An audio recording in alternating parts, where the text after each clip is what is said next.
Mesdames, Messieurs, bonjour. Bienvenue à la présentation de la loi de finances 2022 organisée par l'Ordre des experts comptables, les notaires du Bas-Rhin et du Haut-Rhin, le Centre de gestion Alsace ainsi que le Centre pluridisciplinaire de gestion. Comme l'an dernier, cette présentation se fait par le biais d'émissions télévisées. Il y en aura 4 consacrées à la fiscalité des particuliers, des entreprises, à la fiscalité également aux relations avec l'administration fiscale, ainsi qu'aux nouvelles mesures en faveur des indépendants. Ce sera d'ailleurs le sujet de cette émission à cet instant. J'ai le plaisir d'accueillir sur ce plateau Corinne Elsass. Bonjour. Qui est juriste fiscaliste au Centre pluridisciplinaire de gestion, Stéphane Fagot, notaire, et Franck Naffien, expert comptable. Bonjour. Je me permets de préciser également que tous les documents, au-delà de ces émissions bien entendu, mais tous les documents relatifs à la loi de finances 2022 qui ont été concoctés par le groupe d'organisateurs de cette manifestation sont disponibles sur les sites internet des 4 organisateurs. Je vous invite donc à découvrir les nouvelles mesures en faveur des indépendants.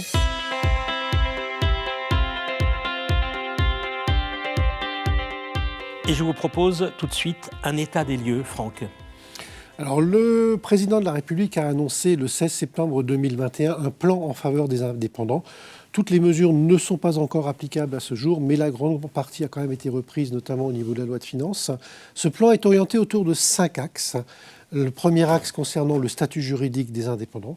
Un deuxième axe destiné à simplifier la protection sociale des indépendants. Un troisième axe visant à favoriser la transmission des entreprises. Un quatrième axe pour favoriser la reconversion et la formation professionnelle des chefs d'entreprise.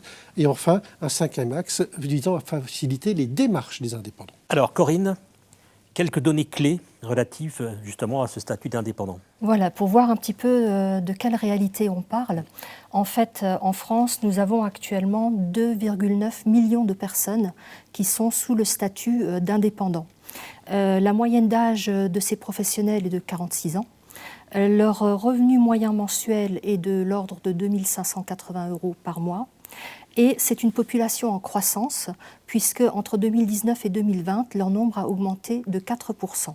Au niveau de leur structuration juridique, puisqu'en fait on trouve des réalités juridiques différentes derrière ces 2,9 millions, il y a en fait d'une part les entreprises individuelles. C'est le gros du bataillon, c'est 1,98 million de personnes, donc 69% de ces fameux indépendants. Il y a ensuite 100 000 EIRL, 3% du total, et on compte également 800 000 gérants majoritaires de sociétés, donc 28% toujours de ce même total. Au niveau du profil des activités exercées, 36% sont dans des activités de commerce, 38% sont des professions libérales et 26% sont des artisans.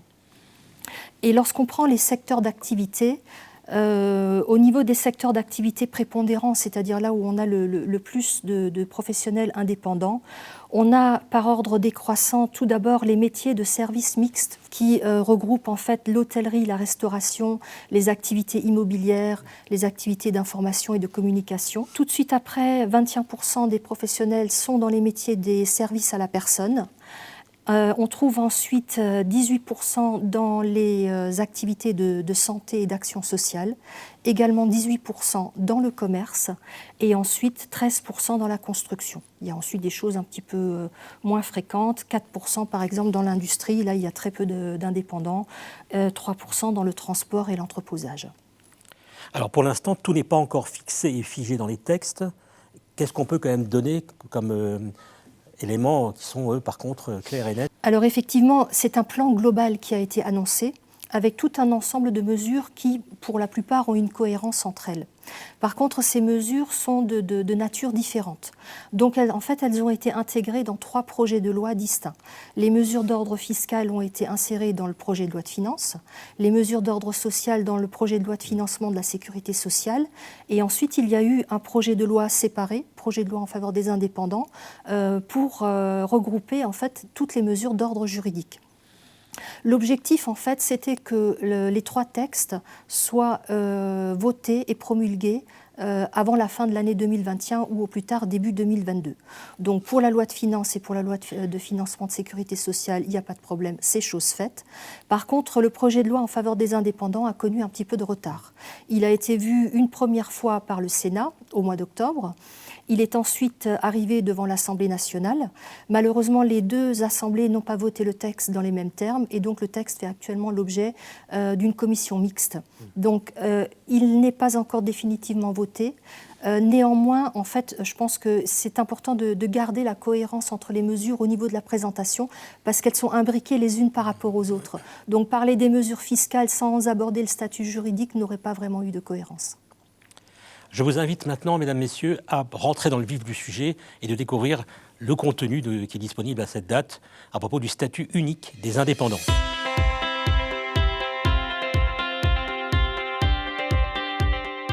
Alors Stéphane, je t'invite à nous présenter le statut, le régime actuel des indépendants pour pouvoir voir sur quoi on va évoluer. Alors aujourd'hui, le principe, c'est qu'il n'y a pas en réalité de statut protecteur des indépendants. Aujourd'hui, quelqu'un qui exerce en nom personnel est responsable sur la totalité de son patrimoine, de la totalité de ses dettes. On ne distingue pas des dettes professionnelles dont répondrait un patrimoine professionnel et des dettes privées dont dépendrait un patrimoine privé. L'entrepreneur individuel qui veut aujourd'hui se protéger n'a pas vraiment d'outils, a quelques outils plutôt, que sont l'insaisissabilité de droit de la résidence principale, que sont l'insaisissabilité sur option des biens immobiliers, ou que sont la création de l'EIRL, dont on a vu tout à l'heure que finalement il y en avait assez peu, que ce dispositif a rencontré très peu de succès, peut-être en raison de sa complexité.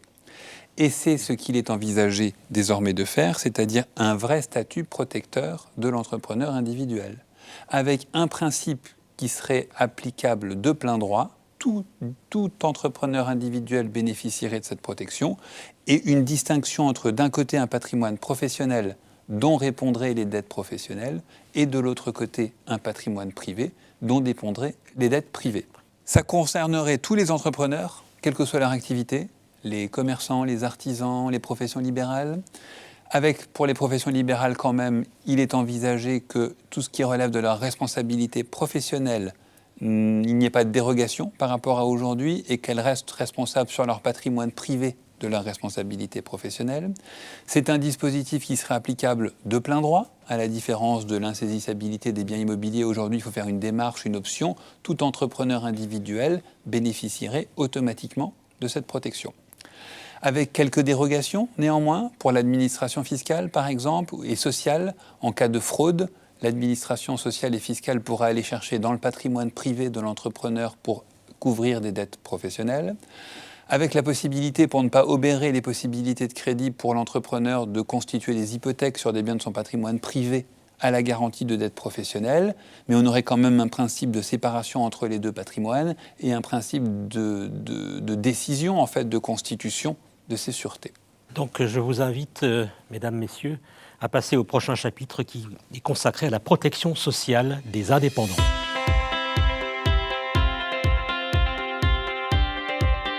Alors, la simplification de la protection sociale des indépendants, un plan de 6 mesures. On va commencer par la première qui concerne une meilleure protection du conjoint collaborateur. Corinne. Oui, alors en ce qui concerne le conjoint collaborateur, il y a eu plusieurs choses. Tout d'abord, il y a une ouverture du statut aux concubins. En fait, le statut de conjoint collaborateur, pour le moment, était ouvert aux conjoints ainsi qu'aux partenaires pacsés.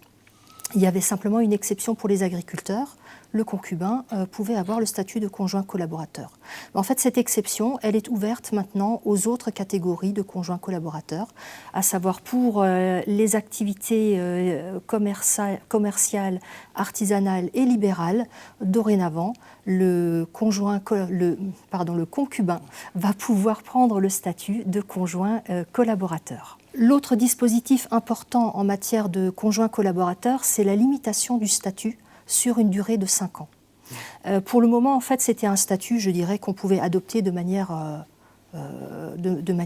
constante, sans limitation dans le temps. Le législateur a eu la volonté, en fait, de le limiter dans le temps pour éviter en fait une dépendance économique du conjoint collaborateur et pour permettre en fait une évolution de son statut. J'aurais tendance à dire, une fois qu'on a adopté un statut, on ne remet pas l'ouvrage sur le métier tous les 4 matins, et une fois qu'on en a un, on est bien dedans et on évite de réfléchir à des modifications. Là, en fait, on va être obligé d'y réfléchir, puisqu'en fait, le statut va être limité à une durée de 5 ans. Au-delà de ces 5 ans, si le conjoint continue de participer aux travaux de l'entreprise, il aura le choix entre adopter le statut de conjoint salarié ou bien de conjoint associé. Alors, il y a deux points qu'il faut préciser. D'une part, pour les conjoints qui vont atteindre l'âge de la retraite prochainement, c'est-à-dire qui auront 67 ans au plus tard le 31 décembre 2031, ils ne sont pas concernés par cette mesure. Ils vont pouvoir se maintenir dans le statut de conjoint collaborateur jusqu'au moment de leur retraite. C'est pour éviter en fait un changement de statut. Et d'autre part, le début du délai de 5 ans, ce délai va démarrer en fait au 1er janvier 2022. Donc en fait, les compteurs sont mis à zéro au 1er janvier 2022. La période antérieure ne comptera pas dans ce décompte du délai de 5 ans. La deuxième mesure concerne la modulation des cotisations sociales. Nous avons interrogé l'URSSAF à ce propos.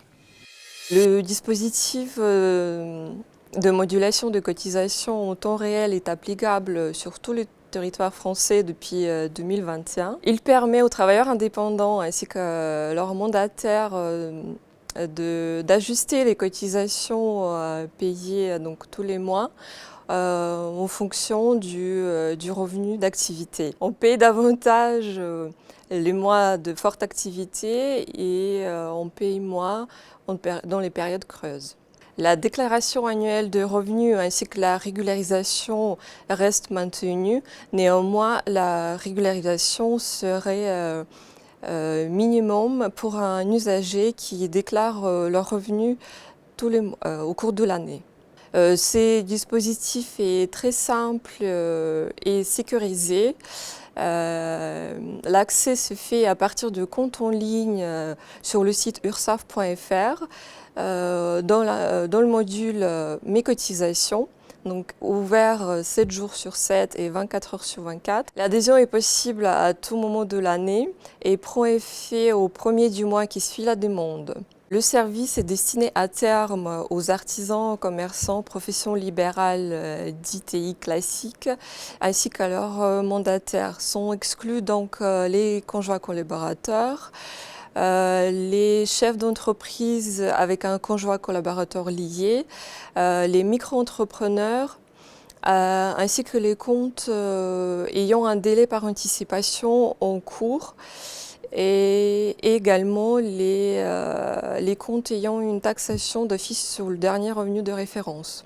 Le revenu déclaré, par exemple le mois de janvier, sera ramené au nombre de mois restants pour l'année civile en cours, pour en déduire une assiette annuelle. Le paiement s'effectue soit par un mandat de télépaiement qui est exigible au 22 de mois ou alors par carte bancaire. En cas d'absence de télépaiement, les cotisations feront l'objet d'un prélèvement automatique qui est exigible le dernier jour ouvré du mois en cours. Des informations à ajouter après l'interview de l'URSSAF ? Effectivement, la modulation des cotisations en temps réel, c'est un problème en fait qui est récurrent et qui préoccupe beaucoup les travailleurs indépendants, en fait à cause des problèmes de trésorerie que pose en fait le calcul et les régularisations de cotisations, puisqu'en fait les cotisations sont calculées de manière provisionnelle sur le revenu de N-2 puis de N-1 et elles sont ensuite ajustées sur le revenu en N+1 sur le revenu. Ce qui fait que quand on a une activité, je dirais, qui est linéaire, ça ne pose aucune difficulté puisqu'en fait les cotisations vont être linéaires.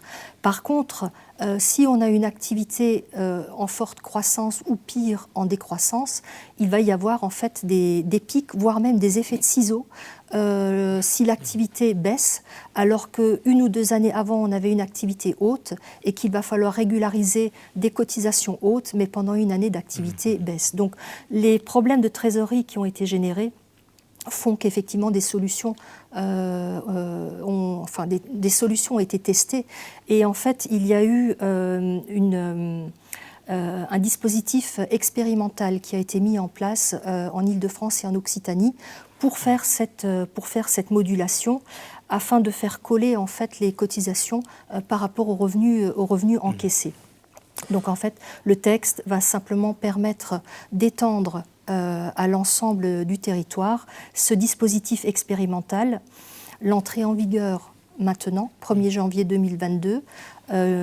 L'expérimentation donc s'adresse à tout le monde jusqu'à fin 2023, tout le monde ou presque, puisqu'en fait les professions libérales ne pourront en bénéficier qu'à partir du 1er janvier 2023, et certaines catégories sont exclues de cette modulation, notamment les bénéficiaires du dispositif simplifié de déclaration et de paiement des cotisations. Je parle notamment des médecins remplaçants ou des étudiants en médecine. Après, il faut voir aussi que ce dispositif ne concerne pas toutes les cotisations, mais uniquement celles recouvrées par l'URSSAF. Mais bon, c'est une étape. Et en plus, là où il faut peut-être attirer l'attention, c'est que ce dispositif, cette modulation s'applique à la demande du travailleur indépendant. Donc, ça va être à lui de faire la démarche pour pouvoir bénéficier de ce dispositif. La troisième mesure concerne le droit à l'erreur, qui est maintenant une doctrine des services de l'État pour les gens de bonne foi, en tout cas. Oui, tout à fait. Donc, c'est en fait une mesure qui va de pair avec la modulation en temps réel. C'est la suppression des pénalités liées à une sous-estimation du revenu.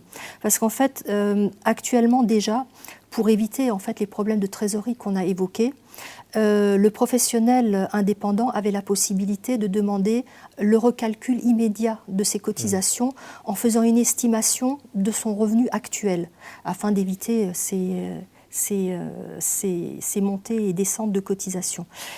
Simplement, il y avait une sanction, à savoir que si le revenu réel était supérieur de plus d'un tiers au revenu estimé, il y avait une sanction financière. Maintenant qu'on passe en fait dans un dispositif de modulation largement ouvert, en fait cette sanction financière est supprimée s'il y a eu des mauvaises estimations du revenu. Donc effectivement, c'est une application du droit à l'erreur au niveau de l'URSSAF. La quatrième mesure consiste à neutraliser les effets de la crise sur l'assiette de calcul des indemnités journalières. Oui, effectivement, là on se retrouve presque un peu plus dans une mesure Covid que dans une mesure plan indépendant, mais effectivement c'est une mesure en fait qui vise à permettre d'effacer le revenu de l'année 2020 dans les revenus qui sont retenus pour déterminer la base sur laquelle vont être calculées les indemnités journalières. En gros, la base est généralement constituée des revenus réalisés pendant les 3 années précédentes. Là, en l'occurrence, et ensuite les indemnités sont calculées sur cette base-là. Là, en l'occurrence, on va reconduire en 2022 un dispositif qui existait déjà sur 2021, à savoir que lorsqu'on prend les 3 dernières années, 2020 est inclus dans ces 3 années. Si l'année 2020 n'était pas très bonne, on peut en fait l'exclure afin de ne pas tirer vers le bas les indemnités journalières maladie, maternité. La 5e mesure concerne la préservation du droit à la retraite, là également, malgré la crise sanitaire. Oui, donc là aussi, on est dans du plan indépendant matinée de Covid. C'est effectivement une mesure, en fait, pour ne pas pénaliser la constitution de trimestres de retraite pour les indépendants qui étaient durement touchés par la crise sanitaire. Les professionnels vont pouvoir bénéficier de l'attribution gratuite de trimestres de retraite. Sur les régimes d'assurance retraite de base pour les années 2020 et 2021. Donc la condition, c'est d'avoir débuté l'activité avant le 1er janvier 2020. Et en fait, on va déterminer le nombre de trimestres attribués en fonction des nombres moyens de trimestres qui avaient été validés entre 2017 et 2019. Donc on va regarder le nombre de trimestres moyens validés sur cette période. On va regarder le nombre de trimestres validés au cours de l'année 2020 et 2021, et s'ils sont moindres, on va pouvoir compléter par rapport au nombre moyen. Alors la mise en œuvre de ces dispositifs est prévue pour 2022, mais on n'a toujours pas les décrets pour l'instant. Effectivement, il y aura encore des décrets à apparaître sur un certain nombre de ces mesures. Donc les principes sont arrêtés, des précisions doivent encore intervenir, et notamment il y a également un dispositif qui, lui, n'est pas encore en vigueur. C'est la baisse de cotisation pour faciliter l'accès par l'assurance volontaire à la protection contre les accidents du travail et les maladies professionnelles. Ça, c'est un dispositif qui est actuellement fondé sur une assurance volontaire. Il n'y a que 45 000 indépendants qui en bénéficient actuellement. 45 000, quand on se rappelle du chiffre, du nombre qu'on avait évoqué. 3 millions. Voilà. Et donc, en fait, le projet, c'est en fait d'étendre ce dispositif avec une baisse de la tarification de 30%, mais sans pour autant impacter les prestations servies. Donc, à suivre sur l'année 2022 pour voir effectivement ce qui va advenir de ce projet. Alors, je vous invite maintenant à changer de chapitre. Nous allons parler de ce qui est destiné à favoriser la transmission des entreprises et des savoir-faire. Première mesure de ces dispositifs, la dynamisation de la reprise des fonds de commerce. Nous avons posé la question à Christian Berthold, président de l'Ordre des experts comptables, que je vous invite à écouter. Les pouvoirs publics ont, enfin plutôt Macron, on va le dire, a lancé le sujet d'un grand plan pour faciliter la vie des indépendants. Alors ce plan n'est pas finalisé aujourd'hui, mais un certain nombre de mesures sont déjà, je dirais, d'actualité, et dont notamment l'amortissement fiscal, ou déductible fiscalement, en tout cas, des fonds commerciaux, des fonds de commerce. Alors on pouvait déjà le faire comptablement, dans certaines conditions limitatives, mais on ne pouvait pas déduire ces charges du résultat fiscal. Donc aujourd'hui, la possibilité, et de mémoire, cette possibilité est ouverte jusqu'au 31 décembre 2025, donc sur une durée limitée, est évidemment un avantage fiscal important, dont l'objectif est de faciliter la transmission des fonds de commerce et de remettre un petit peu de mouvement dans cette économie, parce qu'il ne faut quand même pas oublier que notre économie fonctionne essentiellement grâce aux TPE et aux indépendants. Alors, Franck, peut-être quelques informations complémentaires ? Donc effectivement, comme l'a indiqué Christian Berthold, la fiscalité suit la comptabilité en autorisant la déduction fiscale de cet amortissement des fonds de commerce sur les périodes 2022 à 2025. Attention, cela ne concerne que les fonds de commerce acquis pendant cette période, donc les fonds de commerce acquis antérieurement peuvent toujours être amortis comptablement, mais on ne pourra pas le déduire fiscalement. Cette mesure s'applique aux sociétés soumises à l'impôt sur les sociétés, qu'elles relèvent des BIC, relevant des BIC, et qui sont tenues de respecter le plan comptable général. Et de ce fait, le texte exclut expressément, et c'est assez bizarre et surprenant, mais il exclut expressément de ce dispositif les artisans et les entreprises qui relèvent des bénéfices non commerciaux. Cela pourrait également concerner les fonds agricoles. Nous attendons des précisions sur le sujet. Dernier élément, le mode d'acquisition du fonds importe peu. Ça peut être par achat, mais aussi par apport ou par donation à partir du moment où c'est à titre onéreux, bien sûr. Alors, il s'agit également d'encourager la cession d'un fonds donné en location-gérance. Quelques explications. Jusqu'à présent, le principe était qu'un fonds qui était donné en location-gérance bénéficiait, lorsqu'il était vendu, d'exonération, les articles 151 septies et 238 quindecies du Code général des impôts, lorsque le fonds était vendu au locataire gérant et pas à un tiers. La loi de finances précise désormais que pour tous les fonds vendus à partir d'un exercice clos à partir du 31 décembre 2021, c'est-à-dire que vous avez une entreprise qui clôt son compte sur l'année civile, finalement, une cession de fonds en 2021 pourrait rentrer dans ce dispositif. Que dit la loi de finances ? Qu'on bénéficie également de ces exonérations de plus-value lorsque le fonds est cédé à un tiers autre que le locataire gérant. Alors, il s'agit également d'aménager l'abattement départ en retraite. C'est encore un peu flou. Tout à fait. En ce qui concerne l'aménagement donc, de l'abattement départ en retraite, là aussi on est un petit peu sur de la mesure Covid.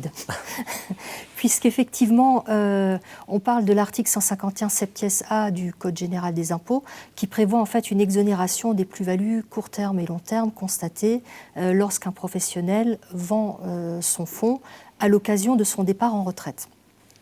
Bon, il y a un certain nombre de conditions à respecter qui ne changent pas. L'activité doit avoir été exercée pendant au moins 5 ans. Il doit s'agir de la vente d'une entreprise individuelle ou d'une branche complète d'activité. Donc tout ça, ça reste inchangé. La loi prévoyait en fait un délai de 2 ans à l'intérieur duquel devaient se passer tous les événements, à savoir le départ à la retraite et la cession du fonds, ainsi que la cessation de toute fonction, peu importe l'ordre dans lequel on procédait.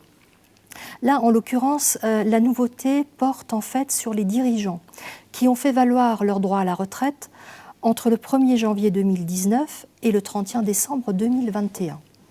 Tout simplement, si au 31 décembre 2021, le fonds n'était pas encore vendu, il bénéficie en fait d'un an de plus. Le délai de 2 ans est porté à 3 ans. Mais encore une fois, là, l'ordre chronologique est fixé, puisque le départ en retraite doit déjà avoir eu lieu dans cette période 2019 à 2021. Et c'est simplement parce que un certain nombre d'opérations n'ont pas pu être débouclées dans les délais normaux compte tenu de la crise sanitaire. Donc voilà, on donne un an de plus pour pouvoir procéder à ces cessions de fonds sans pour autant qu'il y ait de pénalisation ou de pénalisation par rapport à ne plus pouvoir bénéficier de cette exonération fiscale. Alors, la cession des entreprises individuelles, les plafonds d'exonération des plus-values augmentent. Il y a quand même dans le texte des matières à interprétation, d'incertitude. On réduit l'impôt, mais on change l'assiette, et donc finalement, on réduit moins que ça, ce que l'on a tendance à penser. Il existe une exonération qui est prévue par l'article 238 quindécième du Code général des impôts lorsque l'on cède des entreprises qui ne dépassent pas une certaine taille. Les conditions pour en bénéficier, il faut céder une branche complète d'activité, avoir exercé l'activité depuis 5 ans au minimum et qu'il n'y ait pas de lien entre le cédant et le cessionnaire. Ça, ce sont les conditions, c'est un rappel. Les plafonds d'exonération étaient jusqu'à présent de 300 000 € pour avoir une exonération complète de la plus-value réalisée sur cette cession de fonds et de 500 000 € pour avoir une exonération partielle. Ces plafonds passent de 300 000 à 500 000 € pour une exonération complète et de 500 000 à 1 million d'euros pour l'exonération partielle. Jusque-là, que des bonnes nouvelles. Par contre, la loi de finances modifie également l'assiette de calcul de cette somme et intègre des éléments complémentaires qu'il n'y avait pas avant. Et elle intègre tous les éléments nécessaires à l'exercice de l'activité, ainsi que des éléments latents. Donc aujourd'hui, il faut intégrer dans ces montants non seulement la valeur du fonds, mais également les stocks qui sont transférés, éventuellement les droits à congé à payer des salariés qui sont transférés avec ce fonds, voire éventuellement certaines provisions ou les montants restant à payer des crédits baux en cours. Donc finalement, on augmente le plafond, mais on augmente aussi l'assiette. Et ça vient quand même réduire un petit peu le champ d'application de cette l'intérêt de cette mesure. Absolument. En créant en même temps une incertitude sur l'assiette. Ouais. Donc je pense que des précisions vont venir progressivement confirmer qu'est-ce qui rentre dans l'assiette fiscale et qu'est-ce qui n'y rentre pas. Maintenant, je vous invite à parler de la reconversion et de la formation des indépendants.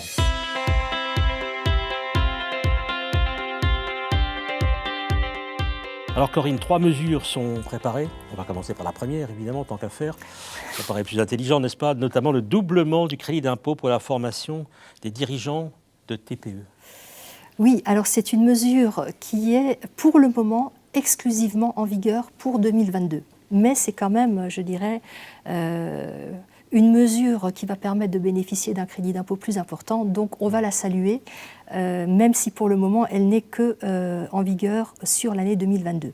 Lorsque le professionnel indépendant va suivre des formations professionnelles, il peut bien entendu déduire en charge le coût des formations. Mais au-delà de cela, il bénéficie en fait d'un crédit d'impôt pour l'indemniser quelque part du temps qu'il ne passe pas dans l'entreprise lorsqu'il va suivre des formations. Ce crédit d'impôt en fait est plafonné à un montant de 40 heures de formation par an en fait on décompte le nombre d'heures de formation et on le multiplie par le taux du SMIC horaire et ça donne le crédit d'impôt. Et en fait pour l'année 2021 on fait x2. Donc on garde la même formule de calcul, nombre d'heures de formation plafonné à 40, multiplié par taux du SMIC horaire, multiplié par 2. D'autres mesures en attente également, en bref? Alors des mesures en projet. Pour le moment, en fait, au niveau des formations reconversion, cette mesure est la seule à être entrée en vigueur. 2 autres mesures sont encore en cours d'élaboration, ne font pas encore partie de notre droit positif. La première d'entre elles, c'est l'extension et l'assouplissement des conditions pour accéder à l'allocation aux travailleurs indépendants.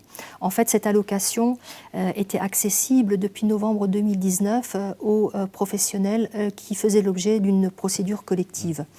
Les conditions d'attribution étaient restrictives. Le montant de l'allocation était de 800 € par mois sur une durée de 6 mois. Le projet, en fait, est d'assouplir les conditions et en fait de permettre aux indépendants qui cessent leur activité parce que leur activité n'est plus viable, d'accéder en fait à cette allocation. Il serait question en fait d'une baisse d'activité de l'ordre de 30% d'une année sur l'autre. Ça, c'est ce qui est en projet. L'allocation serait également accessible aux indépendants qui ont perçu des revenus inférieurs à 10 000 € sur l'une des 2 années d'activité non salariée précédentes. Donc, à suivre, une mesure qui peut effectivement être bienvenue pour des personnes qui se retrouvent dans des situations difficiles, à voir courant de l'année 2022 quel va être le destin final de ces projets. Passons maintenant à la simplification de l'environnement juridique et de l'accès à l'information.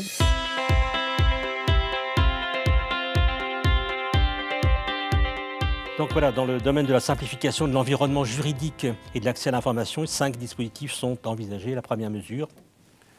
La première mesure, qui est une vraie simplification, effectivement, qui est la possibilité pour l'entrepreneur individuel d'opter pour l'impôt sur les sociétés. Jusqu'à présent, cette possibilité ne lui était pas offerte, sauf à opter pour le régime de l'EIRL, entreprise individuelle à responsabilité limitée, déposer un patrimoine d'affectation, et ensuite, une fois qu'il était immatriculé, demander son assimilation au régime, à l'EURL, et de ce fait, être soumis à l'impôt sur les sociétés.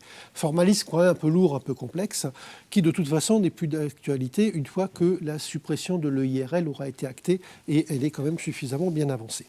Donc désormais, et c'est la loi de finances dans son article 13 qui nous le dit, elle autorise l'entrepreneur individuel à opter à l'impôt sur les sociétés. Qui est concerné ? Tout entrepreneur individuel, quel que soit son secteur d'activité, que ce soit qu'il relève de la catégorie des BIC, bénéfices industriels et commerciaux, BNC, bénéfices non commerciaux, ou BA, bénéfices agricoles. Il doit relever d'un régime réel d'imposition, que ce soit un réel normal, réel simplifié, de plein droit ou sur option. Donc un micro-entrepreneur qui opte pour le régime simplifié d'imposition pourrait très bien opter à l'assujettissement à l'impôt sur les sociétés. Les modalités pour exercer l'option ne sont pas encore connues. On attend un décret pour avoir toutes les précisions à ce sujet. Attention cependant aux conséquences de cette option, puisque fiscalement, le changement de régime fiscal vaut cessation d'activité et passage sur une nouvelle activité. Donc, notamment, se pose le problème de l'imposition des plus-values latentes qui, du fait du changement de régime fiscal, deviennent immédiatement imposables. Donc, il y a un point d'attention particulier sur ce point-là. Autre point d'attention, c'est transfert des biens du patrimoine privé au patrimoine professionnel, ce qu'on appelle les biens migrants. La définition n'est plus tout à fait la même. Et enfin, attention aussi à la notion de dividende, puisque qui dit impôt sur les sociétés parle de possibilité de dividende, avec l'assujettissement à cotisation sociale des dividendes qui dépassent 10% du résultat de l'exercice. Donc il y a quand même pas mal de points d'attention et je vous invite à prendre rendez-vous avec votre expert comptable préféré en tant que conseil pour bien voir toutes les conséquences de cette option avant de se lancer et de prendre cette option. Enfin, cette option, il y a 2 régimes possibles. Soit le contribuable demande à être assimilé à une EURL et cette option à l'impôt sur les sociétés est irrévocable, soit il reste entreprise individuelle avec option impôt sur les sociétés et l'option peut être révocable pendant les 5 premières années, c'est-à-dire qu'il peut pendant ces 5 premières années dire bah, tiens finalement je me suis trompé, c'est pas le bon régime pour moi et demander à revenir en arrière à l'impôt sur le revenu. Au bout des 5 ans, s'il n'a toujours pas changé d'avis, l'option cette fois-ci sera irrévocable.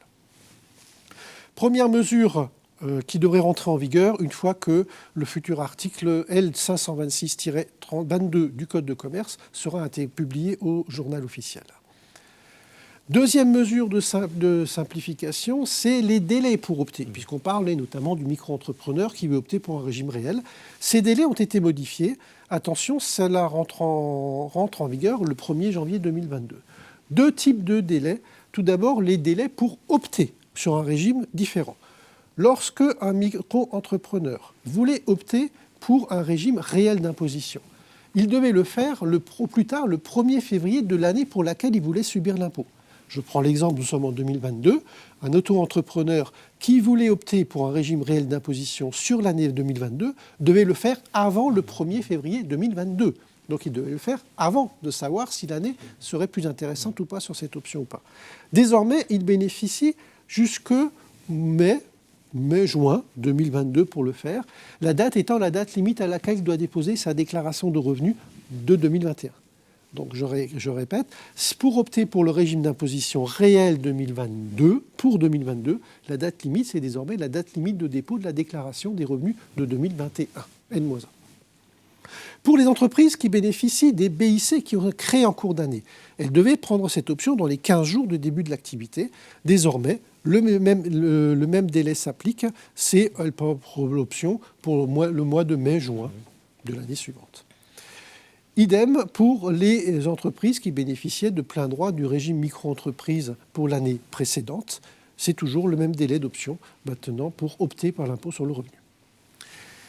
Autres délais qui ont été modifiés, c'est les délais pour renoncer à cette option de régime d'imposition et revenir au régime antérieur. Jusqu'à présent, quelle que soit la catégorie, que ce soit du bénéfice industriel et commercial du BIC, du BNC ou du BA, il fallait opter avant le 1er février de l'année suivante pour renoncer à l'option de régime réel. Désormais, on a jusqu'au mois de mai de l'année suivante pour renoncer à l'option sur les revenus de l'année précédente. Donc des mesures assez importantes et surtout qui permettent quand même d'harmoniser un petit peu les différents délais d'option et de renonciation aux options. Nous avons posé la question à Mme Coulonja, la directrice générale de la DGFiP, justement des conséquences de l'option IS pour les entreprises individuelles. Je vous invite à l'écouter. Le nouveau régime va être protecteur pour les travailleurs indépendants. Ils n'auront plus besoin d'être derrière une entreprise à responsabilité limitée. Automatiquement, leur patrimoine privé ne rentrera pas dans les dettes de l'entreprise, ne pourra pas couvrir les dettes de l'entreprise. Donc c'est une garantie pour les entreprises individuelles. Donc le fait de ne plus avoir besoin d'avoir cette forme juridique, elle va s'éteindre d'elle-même. En attente du décret, ce que l'on a compris des projets de texte, c'est que l'entrepreneur individuel pourra opter pour l'impôt sur les sociétés, sans avoir besoin de changer son statut juridique. Par contre, il pourra également opter pour un régime fiscal équivalent, assimilé à l'EARL ou l'EURL, qui lui permettra d'être à l'impôt sur les sociétés. Le statut juridique sera permanent, il ne pourra pas le modifier. Par contre, l'option pour l'impôt sur les sociétés pourra être de 5 ans. L'intérêt pour l'exploitant, c'est si son taux d'impôt sur le revenu est supérieur au taux de l'IS, il a intérêt à opter pour l'IS. De plus, les traitements salaires, les prélèvements qu'il percevra de l'entreprise seront soumis à l'impôt sur le revenu, mais seront déductibles en tant que traitement salaire de l'entreprise. Et les fonds qu'il maintiendra investis dans l'entreprise, c'est-à-dire qu'il ne prélèvera pas à titre personnel, ils seront exonérés d'impôt sur le revenu. Et puis, pour avoir le maximum de précision de la part des praticiens de terrain aussi, que ce sont les gens de l'URSSAF, nous avons également posé ces questions à l'URSSAF. La base, c'est qu'un auto-entrepreneur, c'est une entreprise individuelle au régime micro-fiscal et au régime micro-social. Ce qu'on doit comprendre là-dedans, c'est que l'auto-entrepreneur est intimement lié au régime fiscal. Voilà. Être au régime micro-fiscal, c'est la condition sine qua non pour être au régime micro-social. De là, on va pouvoir tirer deux choses. Et ça, c'est le conseil que je peux donner aux professionnels s'ils veulent ne pas se tromper. La première chose, c'est qu'il ne faut pas oublier ce lien. Donc on ne peut pas être auto-entrepreneur ou micro-entrepreneur si on n'est pas au micro-fiscal. Dès lors où un client ou un usager serait un autre régime fiscal que celui-là, il ne peut pas être une micro-entreprise. La deuxième chose, toute simple, il y a 4 motifs d'adhésion, 4 motifs de sortie ou de renonciation. Alors, au titre des motifs d'adhésion, vous avez très classiquement la création d'entreprise, le fait de s'affilier en qualité d'auto-entrepreneur. Vous avez également la modification du régime fiscal. Lorsque l'on était au régime réel et qu'on passe au micro-fiscal, on devient de plein droit auto-entrepreneur. Vous avez également au titre de l'adhésion la dénonciation de l'option travailleur indépendant classique. Il faut savoir qu'un auto-entrepreneur peut faire le choix de payer des cotisations minimales. Donc en fait, c'est un travailleur indépendant au régime micro-fiscal qui fait le choix de payer des cotisations minimales pour se garantir des prestations. Et à ce moment-là, il sera travailleur indépendant classique. S'il dénonce ce choix-là, il va redevenir auto-entrepreneur. Vous avez une dernière option qui est très rare. En fait, c'est une option qui date de 2016, qui indique que les travailleurs indépendants au régime micro-fiscal étaient de plein droit auto-entrepreneurs. Vous aviez une phase de transition au titre de laquelle, en fait, un travailleur indépendant qui est enregistré au régime classique, pour autant qu'il nous en fasse la demande, pouvait être rebasculé en auto-entrepreneur. Au titre des renonciations, d'abord. Vous avez le cas le plus classique, ce sont les usagers dont l'activité fonctionne et dont finalement le chiffre d'affaires va dépasser les plafonds de l'auto-entrepreneur. Dès lors où ce plafond est dépassé 2 années d'affilée, les usagers sont sortis automatiquement de la micro-entreprise. Dans le cas d'une sortie automatique du régime auto-entrepreneur, l'usager n'a pas besoin de faire de démarche particulière. C'est nous qui déterminons finalement, sur la base des déclarations de chiffre d'affaires qui ont été réalisées, si l'usager peut être maintenu dans le régime ou pas. Bien entendu, l'usager est avisé en amont de sa sortie future et recevra également une notification d'affiliation en qualité de travailleur indépendant classique. Ce que l'on peut rajouter en fait par rapport à ce dispositif, c'est que déjà strictement par rapport aux entrées-sorties du dispositif, la vie d'une entreprise étant ce qu'elle est, je vous l'ai dit au début, on a 4 motifs d'entrée, 4 motifs de sortie. Quid de ce qu'il y a au milieu. Et effectivement, vous avez tout un panel de situations qui vont nécessiter une étude particulière. À ce titre, le réseau des URSSAF se tient à la disposition non seulement des usagers, mais également des cabinets comptables qui en ressentiraient le besoin. La deuxième chose, c'est une question que l'on nous pose aussi régulièrement, c'est l'impact comptable au niveau des cotisations d'une modification au titre de ce régime. C'est assez neutre en réalité. Il s'agit simplement d'une clôture d'un compte usager qu'on appelle encore compte cotisant, avec des régularisations sur des délais impartis. L'usager est avisé par courrier de tout ça et la reprise dans un autre régime. Il peut encore y avoir des cas à la marge, bien entendu, puisque les règles sont ce qu'elles sont. Néanmoins, il suffit à ce moment-là de nous contacter et nous ferons un plaisir de répondre. Alors, les conditions de délivrance des attestations vigilance sont assouplies. C'est plutôt une bonne nouvelle, ça. Oui, tout à fait. Ces attestations de vigilance sont demandées par les donneurs d'ordre lorsqu'ils font appel à des sous-traitants et que le marché du sous-traitant dépasse les 5 000 €. Le sous-traitant doit notamment délivrer cette attestation de vigilance indiquant qu'il est à jour de ses droits et de paiement de cotisations sociales. Le souci est que le jeune entrepreneur qui démarre n'a pas suffisamment d'historique pour pouvoir bénéficier de cette attestation de vigilance. La loi de finances y remédie en donnant la possibilité désormais d'éditer ces attestations de vigilance, même pour le créateur qui démarre. Alors, il y a également parmi les projets la clarification et l'alignement des règles communes aux professions libérales réglementées. Concernant certains professionnels libéraux, il y avait à un moment donné des difficultés pour connaître leur caisse d'affiliation par rapport au régime d'assurance vieillesse. C'était des professions très particulières. On peut citer par exemple les ostéopathes, les naturopathes, les chiropracteurs, les hypnotiseurs. Leur régime de retraite a été clarifié, mais disons pendant la période d'incertitude, leur carrière, leurs trimestres ne se sont pas comptabilisés.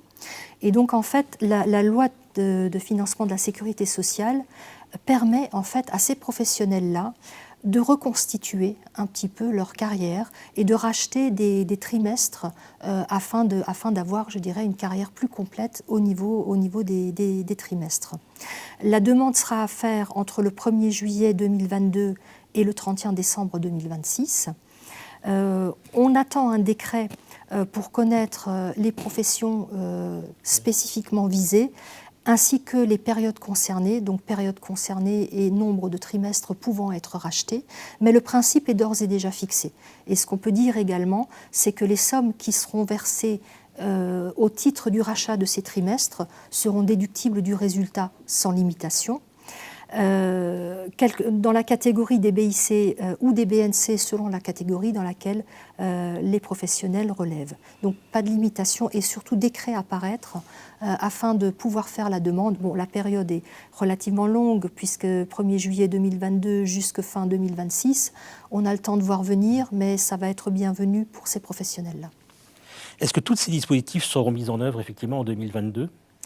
Donc là, on attend, sur cette mesure, le principe est fixé, on attend le décret pour avoir le détail. D'autres mesures sont encore en travaux, pour laquelle l'entrée en vigueur n'est pas encore intervenue. Et notamment, une mesure concernant les dettes sociales des gérants majoritaires. Ça aussi, c'est un point qui parfois a posé pas mal de difficultés par le passé, puisqu'en fait le gérant majoritaire, il est considéré au plan social comme travailleur indépendant. Et donc en fait, les sommes qu'il verse au titre de son régime social sont considérées comme des dettes personnelles, même si ces cotisations sont versées par la société qu'il dirige. Ce n'est qu'un paiement fait par la société, mais le redevable légal, c'est le gérant majoritaire. Dès l'instant où il y avait une procédure collective, si la société était en dépôt de bilan, ces cotisations continuaient d'être dues. C'est-à-dire qu'en fait, ces cotisations concernant le gérant majoritaire ne rentraient pas dans le passif de la procédure collective, puisque c'était des dettes personnelles. Et d'un autre côté, ces cotisations ne pouvaient pas être prises en compte non plus dans une procédure de surendettement des particuliers. Donc en fait, le gérant majoritaire se retrouvait parfois sans société, puisque en liquidation, mais obligé de payer les cotisations relatives à sa protection sociale. Et donc en fait, le fameux projet de loi indépendant qui est encore en discussion devant le Parlement contient en fait une mesure qui viserait à l'effacement possible de ces dettes dans le cadre d'une procédure de surendettement. Donc à suivre lorsque ce projet de loi indépendant entrera en vigueur. Où est-ce qu'on peut trouver des précisions et des informations à propos de ces dispositifs et de leur mise en œuvre ? Il y aura en fait de nouveaux sites qui vont être mis en œuvre au courant de l'année 2022 pour synthétiser, pour simplifier et pour regrouper les choses. Tout d'abord, au niveau de l'information, elle va être regroupée sur un site entreprendre.service-public.fr, en gros l'actualité du quotidien. Ensuite, au niveau de la réalisation des formalités, il y aura également un nouveau site, formalités.entreprise.gouv.fr. Ça va être le site sur lequel on va réaliser toutes les formalités pour immatriculer, modifier, cesser une activité, mais également pour faire les dépôts de compte. Et enfin, un dernier site, portailpro.gouv.fr, qui va regrouper en fait les services des impôts, des douanes et de l'URSSAF pour ce qui concerne les déclarations et les paiements. C'est la première fois, à ma connaissance, qu'il y a un regroupement URSSAF impôts au niveau d'un site. Donc voilà, ils ne sont pas encore opérationnels, mais c'est dans les tuyaux pour 2022. Merci à nos spécialistes pour leurs éclairages. Merci aussi à vous, mesdames, messieurs, pour votre attention. Je vous invite bien évidemment à vous pencher avec toute l'attention requise sur l'ensemble de la documentation qui est mise à votre disposition sur le site des experts comptables, des notaires, ainsi que des centres et des organismes de gestion agréés. Et puis, bien sûr, de prendre connaissance des 3 autres émissions concernant les particuliers, les entreprises, ainsi que les relations avec l'administration fiscale. Je vous souhaite une bonne fin de journée. Au revoir.